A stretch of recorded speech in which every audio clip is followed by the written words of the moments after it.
At my grandparents' 60th wedding anniversary, I stood near the edge of the ballroom, swirling champagne I didn't even want to drink, when my grandmother leaned into her microphone with that warm, proud smile she always wore. She said, "I hope both Harper and Jason used the $1.5 million wisely. That was my gift to you while I'm still alive to see it." The room went dead silent. I blinked. Jason's glass slipped from his hand and shattered on the marble floor. My mother Diane's face turned the color of chalk. And my father Gregory, he suddenly became very interested in the table centerpiece. I looked around the crowd.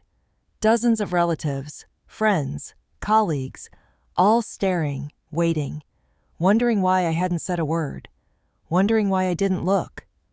Grateful. But I wasn't confused.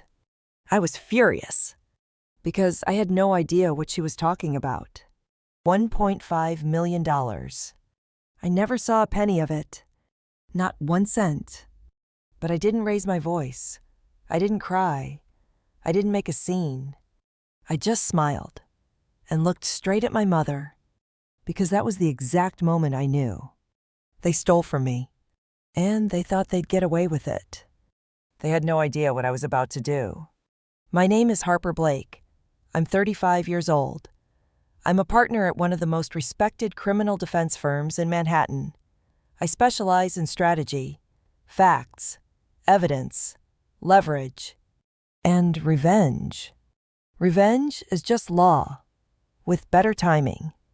Before we go any further, go ahead and hit subscribe. Like, comment whatever helps you remember this story. Because trust me, by the end, you're going to want to remember every step. Let me take you back to the beginning. I wasn't born with privilege. I earned everything. Scholarships, internships, clerkships, every rung of the ladder. I climbed alone. I worked night shifts at a diner through college. Lived in a basement for 3 years of law school. I built my name case by case, sleepless night by sleepless night. Meanwhile, my brother Jason, he failed upward, always chasing some half-baked dream, a startup idea, a crypto coin, a podcast empire. None of them lasted more than a few months. But no matter how badly he failed, someone always cushioned the fall. And that someone was my mother. Diane is a master manipulator dressed in pearls. She's the kind of woman who tells a lie so smoothly, she convinces herself it's the truth. She married my father, Gregory, because he was easy to control, spineless, agreeable, and too passive to question her even when he should have. She'd tell him to co-sign a loan for Jason she'd ask him to lie to Grandma he did. She'd tell him Harper doesn't need help, she's fine on her own, and he'd nod along like a bobblehead in a courtroom. Still, I loved them. I tried. I called, sent holiday gifts, offered help, but with every visit home, I felt more like an outsider in my own family. The only person who never made me feel that way was my grandmother, Evelyn Grace. A powerhouse of a woman. 82 years old, sharp as a razor, she ran a logistics company for decades, raised 3 kids on her own after Grandpa passed, and still manages her investments like a Wall Street pro. She's tough, fair, and fiercely loyal. She believed in me more than anyone. Harper, she once said, "You got a mind like mine. Just don't ever let your heart forget who's worth protecting." She's the reason I kept showing up to those family dinners. The reason I didn't walk away for good. I didn't know it yet, but she was also the reason I was about to learn the truth.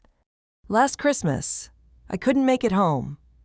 There was a high-profile trial that went into emergency litigation.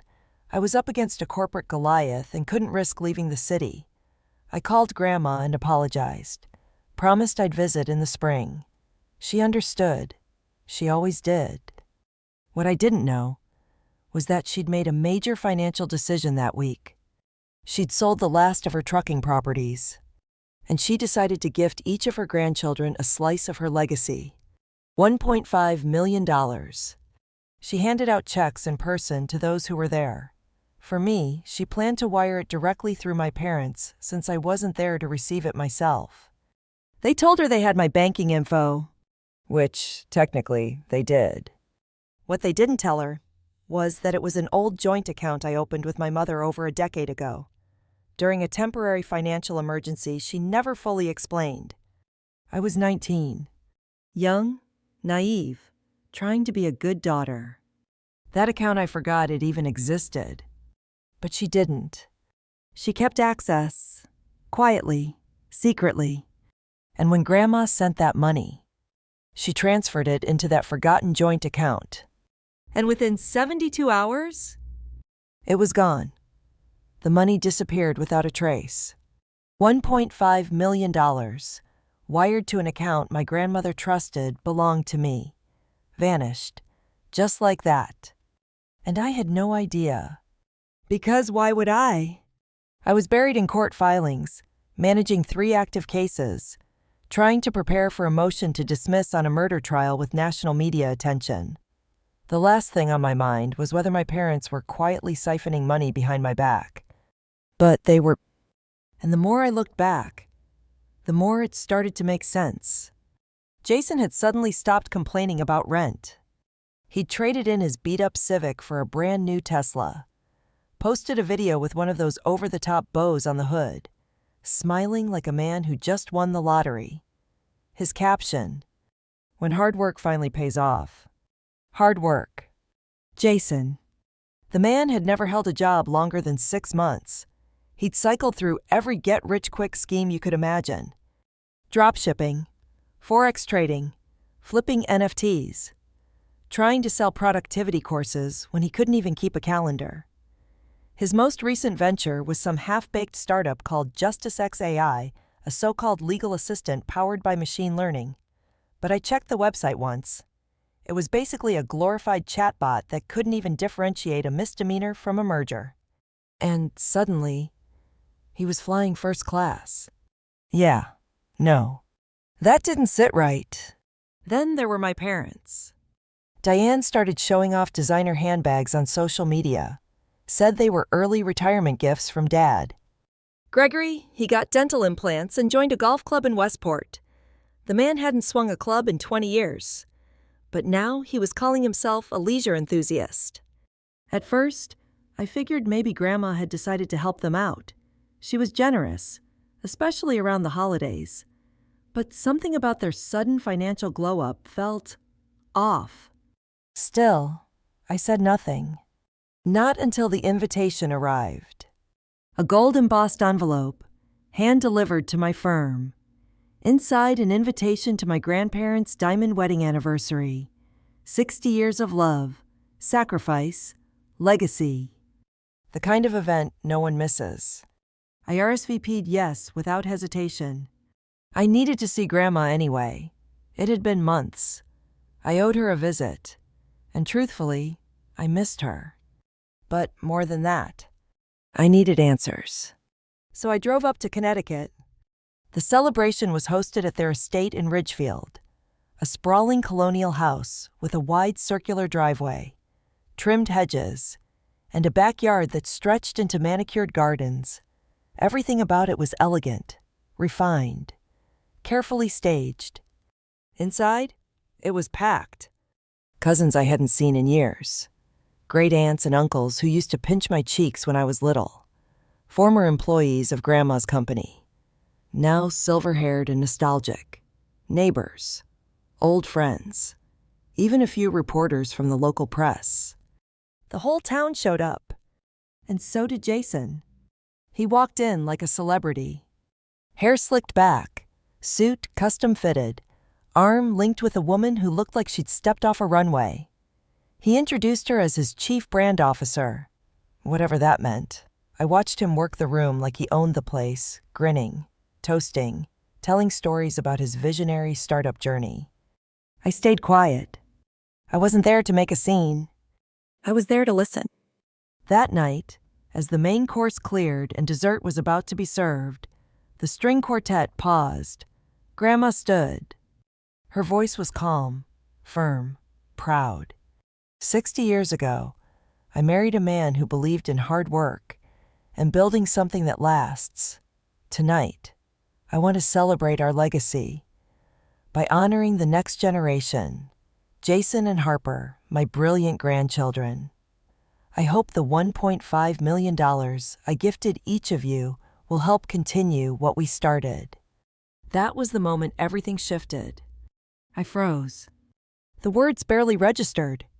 1.5 million. Gifted. To me. I hadn't received anything.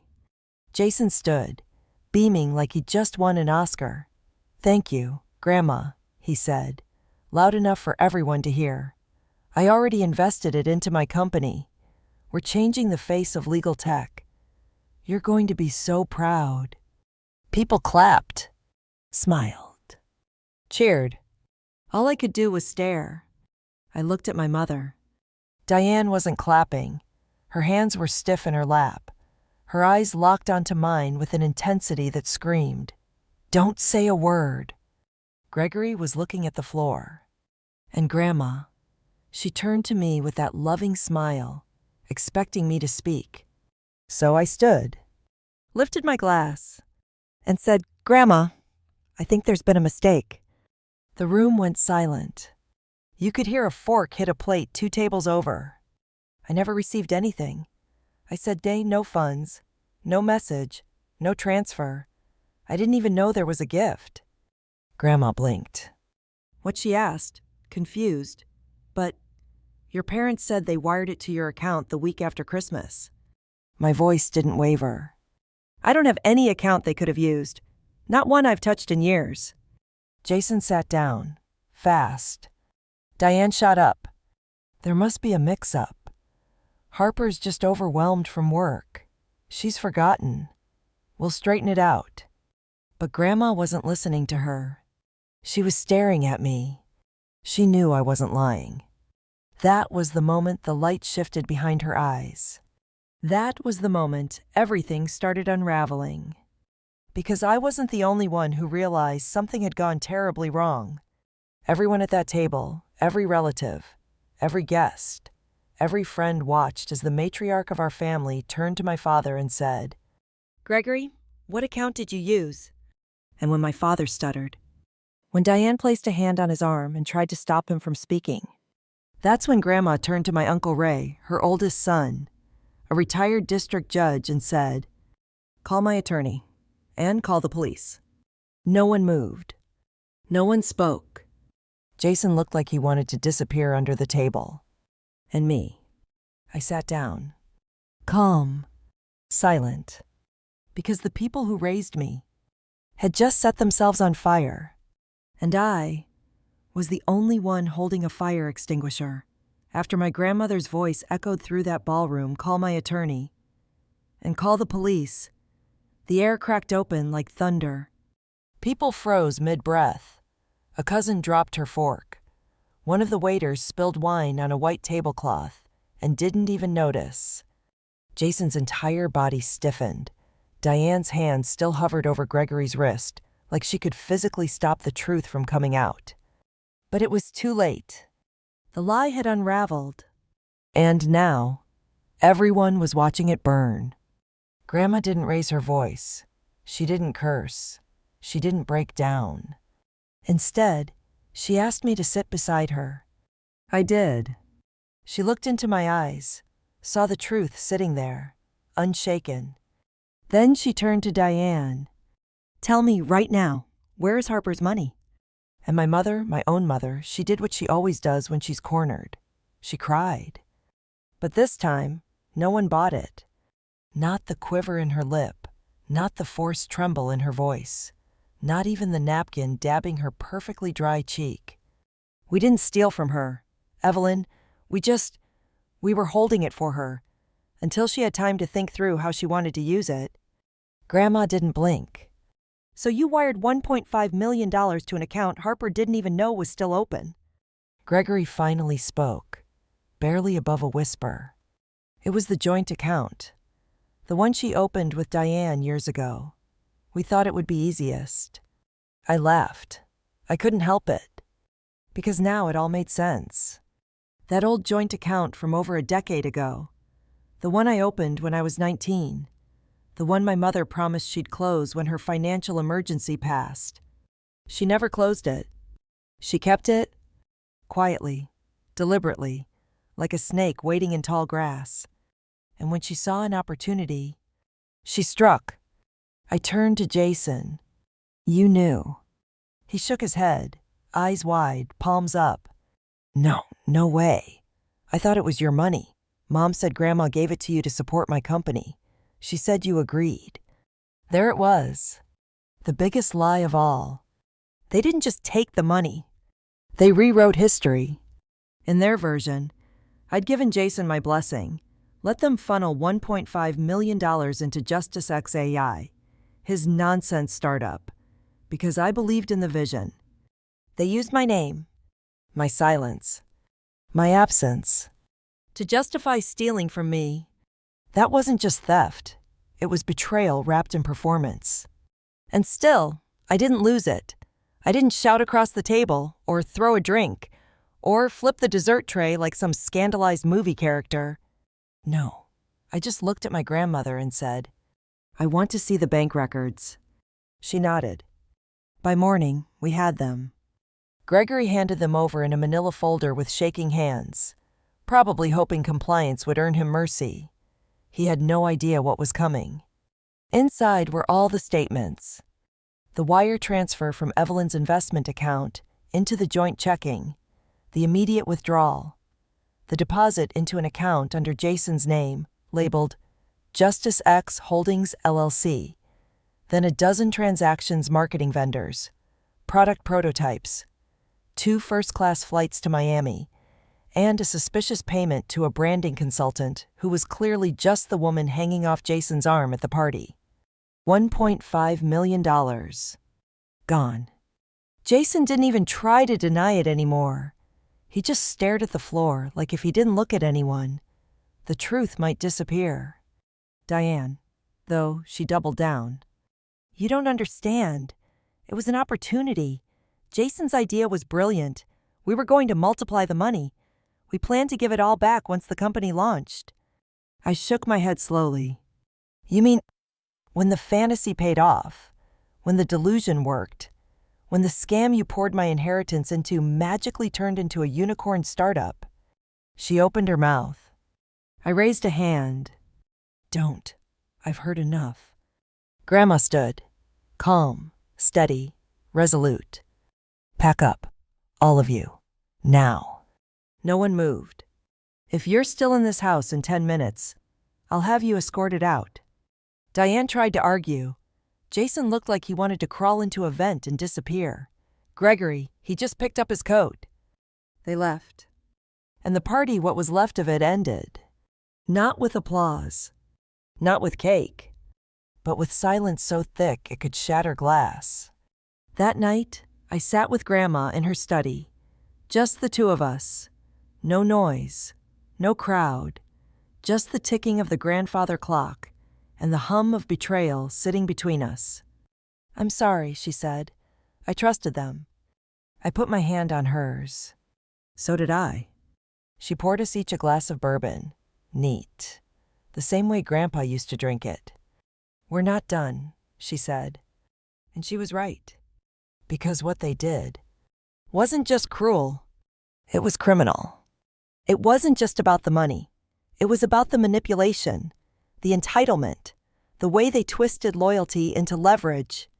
So I told her, give me time. I'll handle it.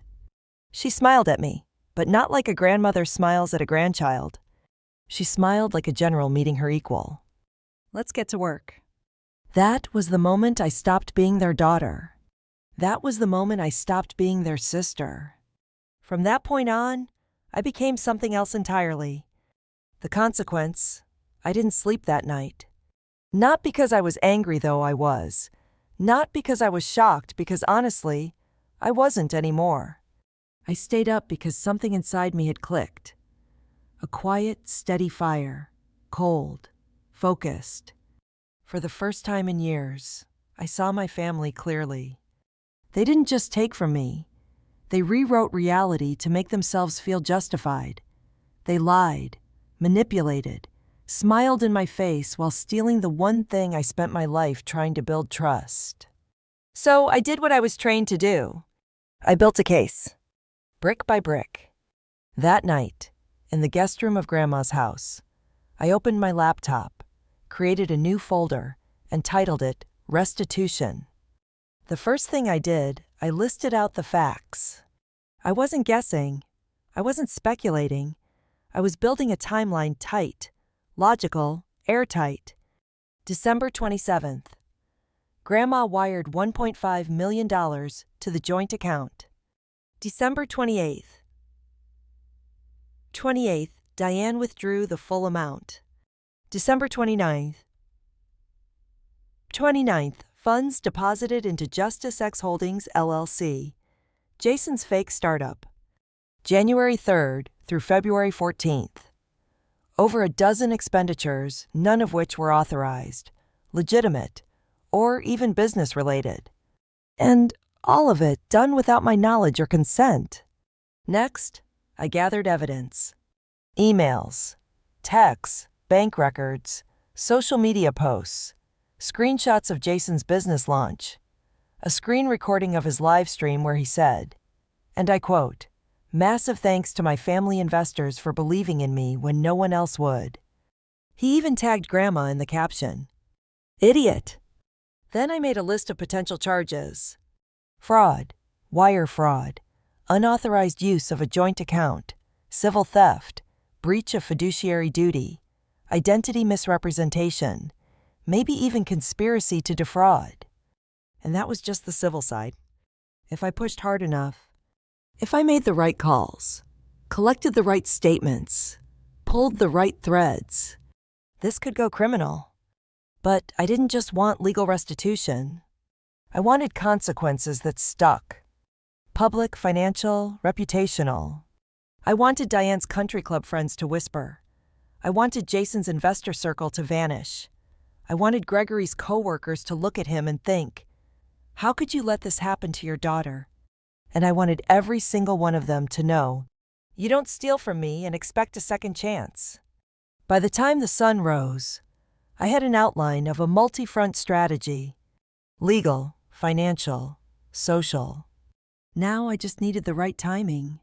Luckily, life handed me the perfect opportunity. Jason had a launch event coming up, Justice X version 2, as he called it, a tech unveiling. He'd booked a small venue in Manhattan, invited local journalists, a few startup bloggers, and of course a photographer. Because what's a scam without photo ops? I circled the date. Then I called my firm's private investigator. Her name is Simone. She's ex-military, runs silent, and doesn't miss. Need a rush job, I said. Financial tracing. I'll send you everything I have. She didn't ask why, just said, I'm on it. Then I contacted a tech reporter I'd worked with on a consumer fraud case 2 years ago. Off the record, I told him, but I've got something. A startup built on stolen family funds. Proof, names, full paper trail. You interested? Then I called my grandma's lawyer. Had him initiate the formal process of removing Jason, Diane, and Gregory from her will. Not just cut out. Disinherited. With a legally binding clause, if any of them contested it, they'd forfeit access to anything Evelyn hadn't already transferred. I didn't tell anyone I was doing it, not even Grandma. I didn't want sympathy. I wanted strategy. Meanwhile, Simone came through. Turns out Jason hadn't just burned my money, he'd taken out loans against the projected value of Justice X. He used me as collateral, listed me as a silent partner in 2 different documents. My name, my professional credentials, my bar license. That was the last straw. He hadn't just stolen money. He'd stolen my identity. So I added identity theft to the list. And with that, the plan was set. I would file a civil lawsuit the morning of his launch. I'd send the press release to my tech contact the moment he stepped on stage. And I'd time it, so the moment Jason told the world he was changing the future of law, The world would find out he built it by robbing a lawyer. Me. But I wasn't finished. I also planned to send a certified letter to the State Bar Association, outlining what had happened and attaching proof of Jason misusing my name and credentials in investor materials. That wasn't just unethical, it was illegal. And if the State Bar took it seriously, he'd be blacklisted from anything remotely tied to legal tech. For life. They wanted to turn me into a silent victim. Instead, I would turn them into a public warning. My mother used to say, family is everything. But family doesn't steal. Family doesn't lie. Family doesn't erase your name, pocket your legacy, and expect you to thank them for it. This wasn't vengeance. This was clarity. And I wasn't finished yet. I waited. I waited because timing matters more than fury. You can rage, you can scream, but if you really want justice, you stay quiet until your voice becomes the hammer. Jason's launch event was scheduled for a Thursday evening in Manhattan. The venue was a co-working space, downtown modern, minimalist, and full of tech bros who used the word disruption like it meant something. I RSVP'd under a fake name. Didn't even try to disguise myself much. I wanted him to see me, but not until it was too late. I arrived 15 minutes before the event began. The room was buzzing, string lights, cocktail tables. A banner with Justice X printed in bold black letters hung across the back wall. Jason stood near the front, rehearsing his speech in the mirror, mumbling phrases like revolutionize due process and justice for all at scale. It was laughable, but I didn't laugh. I stood in the back, quietly watching, waiting. At 6 o'clock sharp, the lights dimmed. Jason walked to the center of the room, microphone in hand, and greeted his audience with that same smug confidence he always wore when he thought he was untouchable. "We're not just building an app," he said. "We're building the future of fairness." Cue applause. He talked for 10 minutes straight about algorithms, machine learning, legal automation, none of it grounded in any real understanding of the law. Then he said the one thing I needed him to say.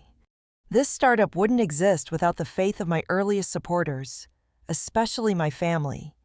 People like my cousin Harper, who believed in the vision before anyone else. I smiled and pressed send. In less than 30 seconds, his world began to fall apart. The press release hit the wires. Headline: Startup founder accused of misusing family funds and credentials in launch of justice. My tech contact had done his job well. He included the full complaint, the filed lawsuit, screenshots of Jason's investor documents where my name and professional record were listed without my knowledge or consent. He even embedded a short video Jason's own live stream from weeks earlier, thanking his family investors and promising huge returns. The internet ate it up. By the time Jason wrapped his speech, his phone was vibrating nonstop. Then another guest whispered something to him, showed him a tweet. Jason's face drained of color. He tried to keep going, tried to smile, but you could see it. The panic, the unraveling. The photographer kept taking pictures. Journalists started raising hands for questions. Is it true you forged documents? Are you being sued by your own sister? How do you explain the misappropriation of $1.5 million? Jason stammered, sweated, looked toward the back of the room, and there I was, front row now, watching, not smiling, just waiting. He didn't say my name again. He couldn't, because he knew it no longer belonged to him. I stepped outside before it got worse. Didn't need to see the meltdown. I'd seen enough. I walked 3 blocks to a nearby cafe, ordered an espresso, and opened my phone. By then, the post had gone viral. Thousands of shares, comments pouring in. She's a lawyer. Oh, he's toast. Imagine stealing from your own sister and still being this dumb. Justice X, more like just a fraud. By midnight, Jason's brand consultant, or whatever she was, had scrubbed her LinkedIn page. The company's Instagram went private, And I got an anonymous tip through a burner account. One of Jason's angel investors was threatening to sue for misrepresentation. But I wasn't done yet. The next morning, I met with the State Bar Association, sat across from the ethics committee, and presented the documentation: Jason's false use of my name, my license, and professional background in promotional materials. They took it seriously. An investigation was opened within days.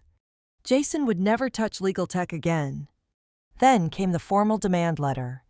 From my attorney to Diane, Gregory, and Jason, repay the full amount, plus damages and legal fees, or face court-ordered asset seizure. I knew they didn't have the money. They'd spent most of it. And the rest, tied up in accounts now frozen under court order. Gregory tried to call me. I didn't answer. Diane sent an email, all caps, full of emotional manipulation, claims that I was tearing the family apart, as if they hadn't already set fire to it, as if I hadn't spent years being the afterthought, the scapegoat, the one they never thought would fight back. Jason went dark for a while, deleted everything, even shut down the company's website. But the damage was already done. Nobody wanted to touch him. No funders, no partners, no developers. Even the co-working space where he held his event issued a statement: "We were not aware of the legal matters concerning Justice X and have terminated their membership, effective immediately." I didn't cheer. This wasn't about feeling good. It was about restoration, about balance. They tried to erase me from my own story. Instead, I rewrote the ending. And now they would feel what I had felt: loss, shame, powerlessness. But the difference: I'd earned my success. They'd borrowed theirs, and the debt had come due. The fallout wasn't loud. It didn't come with screaming matches or tabloid headlines. It came with silence. Cold, humiliating silence. Jason tried to deny it at first, claimed it was a misunderstanding, said he was misled by my parents, that he thought the money was his to use, that he never meant to hurt anyone. But investors don't care about intentions. They care about reputations. And his was gone. One by one, they pulled out. People who once called him a visionary now ghosted his emails. The prototype for his app shelved. His startup's legal standing dismantled. Jason was forced to file for bankruptcy within 60 days of the lawsuit going public. He lost everything. The Tesla was repossessed. The lease on his overpriced loft in Soho was terminated. His branding consultant girlfriend disappeared overnight. He moved back in with our parents into the same cramped ranch house in the outskirts of Stamford they'd once bragged about having moved beyond. And Diane, she took it the worst. Not because of what she did, but because of what it made her look like. Her friends stopped returning calls. Her wine club paused her membership. The women she once dined with in garden cafes now crossed the street to avoid her. Because nobody wants to be seen with a woman who robbed her own daughter. She tried playing victim, of course. Told anyone who'd listen that I'd turned on my family, that I'd gone cold, cruel, but no one bought it. The documents were public. The lawsuit was real. The truth was visible for anyone with Wi-Fi. Gregory tried to stay out of it, like he always had. But now he couldn't hide. Because passivity has a price, too. He lost his teaching position at the community college not because of legal action, but because his name was tied to a family scandal that made parents uncomfortable. They moved to a smaller place. Started using words like budget and essential groceries. I didn't gloat.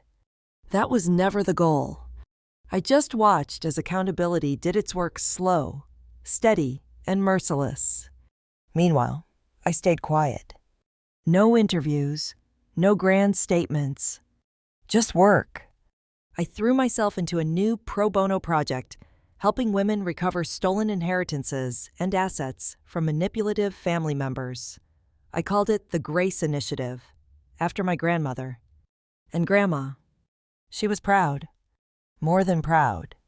She told me one afternoon over tea that she'd never felt more seen in her entire life. "You didn't just get your money back, Harper," she said. "You reclaimed your place, and you didn't become them in the process." That meant more to me than anything, because I wasn't seeking revenge. Not really. I wanted recognition, accountability, truth. And I wanted the part of me they tried to erase, the part that believed I was worth protecting, to come back stronger than ever. It did. The last time I saw Jason, he couldn't look me in the eye. We crossed paths outside a courthouse during a follow-up hearing. He was thinner, hollow, still clinging to some fragile hope that he could talk his way out of everything. He opened his mouth. I didn't let him speak. I said, "You had a choice. You could have asked for help. You could have told the truth. You chose to lie. You chose to steal. And now you live with it." Then I walked past him. Didn't even look back. Some people say forgiveness is healing. And maybe that's true. But sometimes, closure isn't found in forgiveness. It's found in the silence that follows when you finally stop explaining yourself to people who never deserved your trust in the first place. Some stories end with forgiveness. Mine didn't. And I'm okay with that. What happened with my family wasn't a misunderstanding. It wasn't a lapse in judgment or a heat-of-the-moment mistake. It was a calculated decision. A betrayal. One they planned together, in silence, behind my back. And the worst part, they would have let me believe Grandma forgot me. That she left me out. That I didn't matter. That's what I still think about sometimes. Not the money, not the lawsuits, not the public fallout, but that one moment at the anniversary dinner, when she smiled at me so lovingly, so confidently, assuming I had received her gift, trusting the people she raised to do the right thing. And I sat there, thinking she'd left me out. That's what hurt the most. But that moment was also a turning point. Because for years, I'd kept my head down. I did everything right. I earned everything. I tolerated the manipulation. I excused the favoritism. I accepted being the outsider. Until I didn't. Because silence only protects people who expect you to stay quiet. And once I realized that, everything changed. I didn't destroy them out of hate. I exposed them out of necessity. Because when someone steals your name, your legacy, your worth, you don't owe them your silence. You owe yourself the truth. I've been asked by friends, colleagues, even strangers online if I regret taking it public, if I ever wished I had handled it more privately, quietly. And the answer is no. Not even for a second. Because exposure wasn't revenge. It was justice. It was proof for every person watching that no matter how close someone is to you, no matter how long they've called you family, if they choose to hurt you, they are choosing the consequences too. And you? You are allowed to stop protecting people who chose to betray you. That's not cruelty. That's survival. I'll be honest, though it's lonely sometimes.